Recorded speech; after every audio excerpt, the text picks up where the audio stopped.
شما یک خدای دارین که برادر عزیز و گرامی همه حالت شما آگاه است.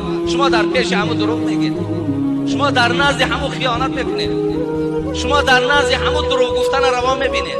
بگین تن بگیرید، ولی خدای مهربان روز قیامت این زبان در اخبار میدرارد، از حال ما گویا میشود به نام پروردگار. حاضر من اینم جمعیتی در پیش من، یک تا از من خیز اونم گویم ای فلانی تو دروغگویی، من به چهره تو نگاه کنم چهره تو را سرخی و کبوتی و زردی فرا میگیره.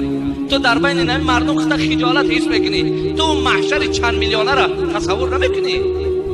وقتی در بین این قدر محشر تو را میبردارن و فلانی ابن فلانی، تو در حیات دروغگو بودی و سزای دروغگو این است گفته، اونجا شرمندگی را پیش چشم نداری.